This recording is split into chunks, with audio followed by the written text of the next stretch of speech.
Hello, my name is Tim Gilberg, and I'm from NextLevelGuitar.com, and I'm going to bring a little series of how to sing or vocal lessons. I've been taking private instruction for the past year and a half, and I pay $60 for a 45-minute session every single week, and it's great, and I recommend, if you can afford it, to find a local teacher.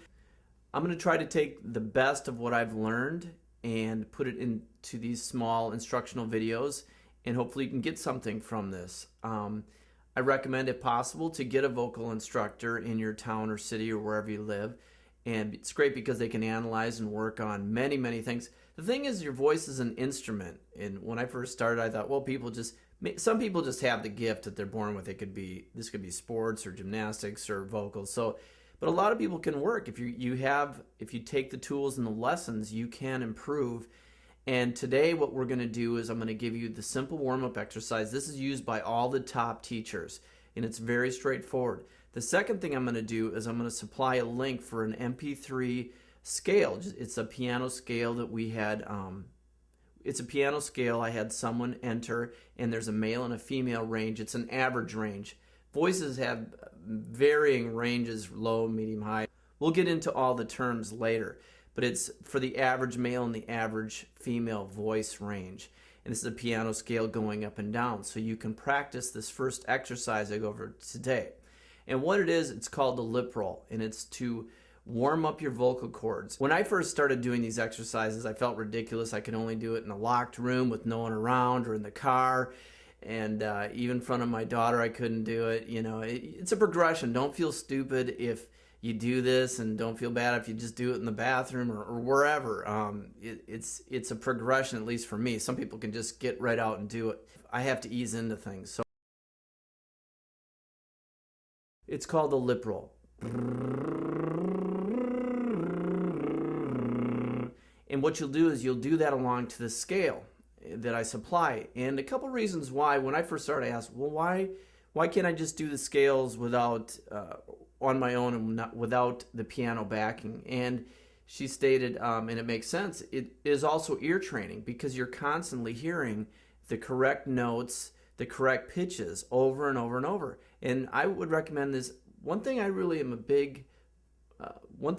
recommend, and I found that works for me, is don't try to practice for an hour or two when you're starting out for anything, be it sports, be it guitar, be it vocal lessons. Do 5 minutes. Do 5 minutes. And get in the habit. Do it in 5 minutes, because what happens is you find out, oh, so it was 10 minutes. You don't think of it like, oh, I have to practice an hour today. I have to practice. At Next Level Guitar, we've had great success with this training method, and it's just do it in a little chunk. And it's such a small bite that you can do it every day. You can 5 minutes. You're sitting at a traffic lights for 5 minutes. You can take this MP3, put it on a CD, put it in your car, and do it. It's actually kind of relaxing. You get in your own zone. You don't stress on all the people coming around. But once again, it's called the lip roll, and this is a great vocal warm-up. There's a lot of stuff I'm going to go through over the next couple weeks for vocal training, but we're going to take it piece by piece, step by step. And the first most important thing to do is warm up your vocal cords. And this is a great exercise because it limits the air coming through. When you just start to sing, people sometimes don't blow enough air. Sometimes people blow too much. I had a problem with blowing too much air, and that causes vocal cord stress, and you get tired really quickly and so forth. But once again, do this with me. It's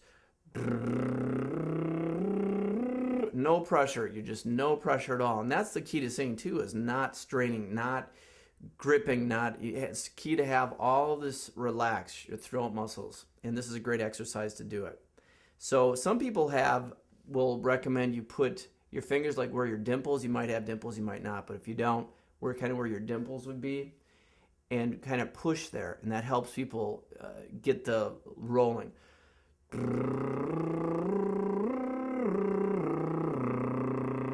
So this is the first lesson. We're going to get into a lot more later, but what we're going to do is we're going to supply this. There's a female and a male link. I'm going to put a link to a page, and you can go there and download this, and it's free. And we're going to have a weekly or bi-weekly newsletter. We're going to supply extra tips, and it's going to be vocal related. So why don't you sign up for that on the page that I'm going to give you, and then you'll get more things right to your mailbox. Okay, hope you enjoyed that. We have a lot more to come, and it's called a lip roll, and it's a great exercise to get started. Rock on.